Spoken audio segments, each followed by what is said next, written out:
Hey guys, it's Tim, Coach Tim, and actually talking about something that has nothing to do with football today, but it's kind of consumer protection, if you will, and it has to do with something that's getting really, really big these days. And hopefully you can see the cool shot I'm giving you. I'm down at about Avenue F, between Avenue F and G, in Redondo Beach, California. But one of the things that's kind of big right now is keto, and I'm hearing people say, "Oh, I'm on the Ketosis keto diet," and there's a little bit of distinction there. The keto diet is something popularized today, largely based on low carbs or zero carbs, and taking a exogenous ketone, which is a supplement. A lot of MLM companies, you can go to Amazon, just type in exogenous ketone, and you'll see all kinds of companies and a lot of different brands. But that will indeed put you into ketosis in the sense that you will be measured as in ketosis when you use a urine strip or another device to measure you. As they say, they're peeing purple, so to speak, because the little stick will turn purple. Sorry to gross you out if you're easily offended. But so it does in fact make you look as if you're in ketosis, but the reality of it is you're really not.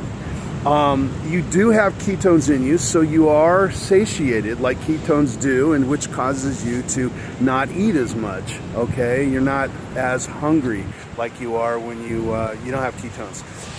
Ketosis is actually something first popularized by Dr. Atkins in his book back in the 70s, and that is a metabolic process where you're out of glycogen from carbohydrates, sugars.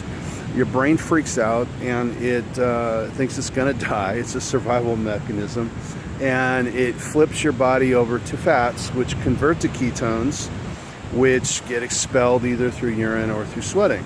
Okay, so ketones are great. They are satiating. You don't eat as much, and you. So the argument is by the naysayers is often, well, you're getting less calories, so why don't you just eat less calories?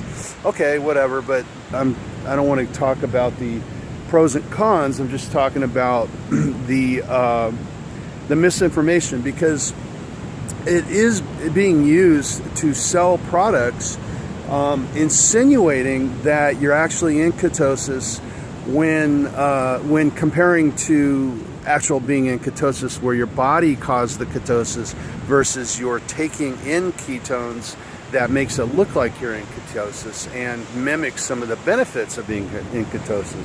Does that make sense? Okay, one more thing that's really cool about real ketosis. I did this back in my days. I was single. I wanted to get back into weightlifting and the gym, the bodybuilding, and I bought this real cool book called by Leo Costa, called the Bulgarian Burst Weightlifting, I think. And it was an information product, and he had also pushed a product by Dr. Mauro Di Pasquale called, I think, Cyclic Diet. It was one of the words he used. And essentially, it's being in ketosis, but then one or two times a day, two times a week, you actually you carb out. And it causes insulin, it causes all kinds of cool things to happen anabolically so that you grow. And I was actually, it said that I was on steroids and stuff like that. I grew like a weed. So that's a great little trick. You can look up Dr. Mauro Di Pasquale on the net. He's all over the place. He has his own website. Also, an old book that was very similar, and this guy claimed to actually invent the cyclical diet for bodybuilding, was Body Opus is the book by Dan Duchesne. He's since passed. Look that up. I think it's really expensive because there's not too many of them out there anymore.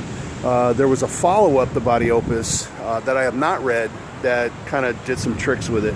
Anyway, Tim O'Keefe out. Hopefully you understand a little bit better about actual ketosis.